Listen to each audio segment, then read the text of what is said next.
two German shepherds wanted to know about Christianity. So they examined the world map and they found that the maximum number of Christians lived in Europe and Russia, in those areas, and then, of course, in America. So they looked, and what they saw alarmed them. And both of them decided not to become a Christian. They saw that Russia, a big Christian country, 50% of people believing in Jesus, was attacking Ukraine, a very small country. Almost 100% of it is Christian people. And they couldn't understand because they wouldn't attack their own type, their own kind. They were willing to fight with other dogs. They were willing to fight with other animals. But they were not fighting among themselves. But here they see, if people become Christians, they start loving each other so much that Russia would send one missile and Ukraine would respond with 2 missiles. It's like give to each other generously. Whatever you give, give generously. There should not be any stinginess in whatever you do. You do it generously. Like Paul said, whatever you give to others, give generously and give it with full heart, wholeheartedly give. So here Ukraine and Russia, both Christian countries, only 6% Muslims are there in Russia, and not even 1% of Ukraine is Muslim. And people say, well, Islam is creating violence across the world. And here we are, 2 countries which are filled with Christian people, white Christian people, and they are fighting. They know this Jesus for like 2,000 years or perhaps even more.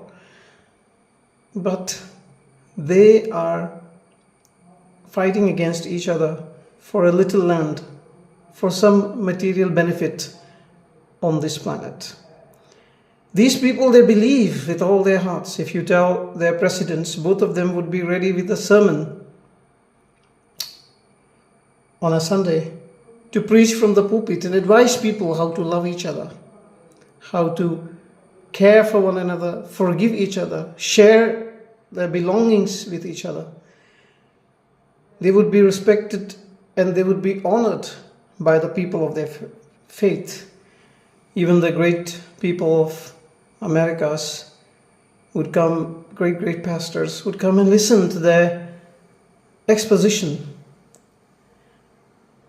And they won't feel any hypocrisy because they believe that it's the right of Ukrainian Christians to fight back, defend themselves. And God has given Russia the right to fight and win that place called Ukraine.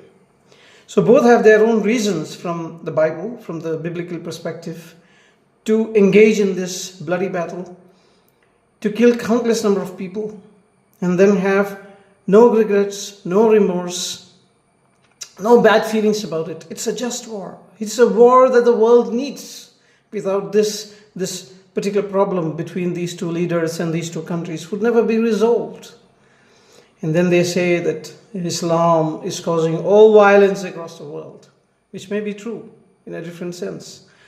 Because in many other countries, Islam is doing the same thing. So if you ask a Hindu man whether he would want to join this kind of Christianity or that kind of Islam, I wonder what would be the answer. Because see, India is a country with 80% population is Hindus. And there is a neighboring country called Nepal where almost 100% people are Hindus. We never engaged in such a war. We are trying to protect Nepal's integrity, Nepal as a nation, from other forces. We are their best ally. We don't fight. We don't kill Nepali people and take their land. And then we have a sister religion called Buddhism. And there are countries like Bhutan that practice Buddhism. We don't go for a war against Bhutan and conquer them. We don't say Hinduism is better than Buddhism, so all of you have to become Hindus immediately and leave behind all your Buddhist ideas and ideals and join us. We are a big country now, and we need to become bigger, greater, and more powerful. We allow them their space to practice their faith and to live at peace with each other, because they are propagating and promoting peace, not war. These are all poor countries, and poor people have more reasons to fight for their existence, fight for their bread, fight to win, fight to become something great. But if you go to European countries, if you go to the Western nations, they're all rich. They have money to spare. They don't actually have any reason to fight with a neighbor, to conquer them and to get something more, because they already have everything that they need. So why are they fighting? They're fighting for pride. They're fighting because of their greed.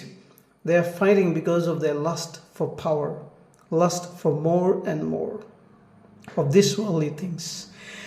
Now, I preach Jesus to Hindu people. What would I tell them? Look at Ukraine, such great people.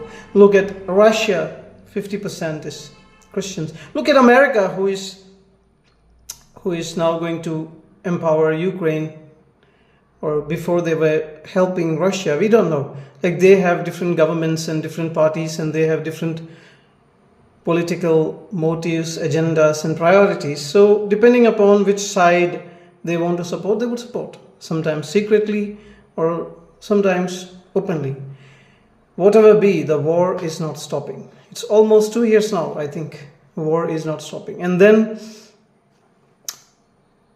people are mad at each other because the war is not stopping. Who is causing the war? Who created the war? Who is fighting the war? All people, if you look at them, they are white and they are Christian, and there is no black man there. There are no yellow people there. There is no brown person there. Is there any brown person living in Ukraine? I don't know.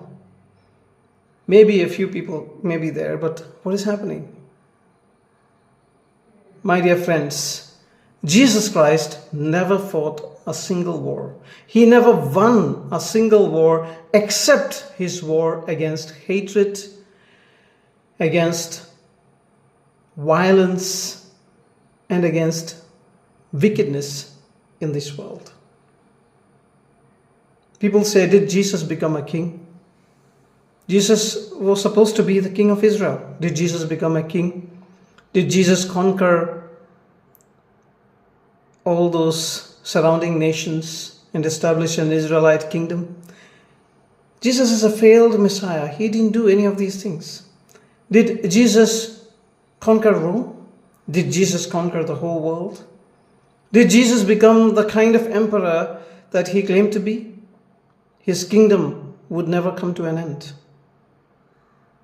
But you look at the world map today, you would be astounded. You would be surprised. The man who fought no wars has conquered the whole world.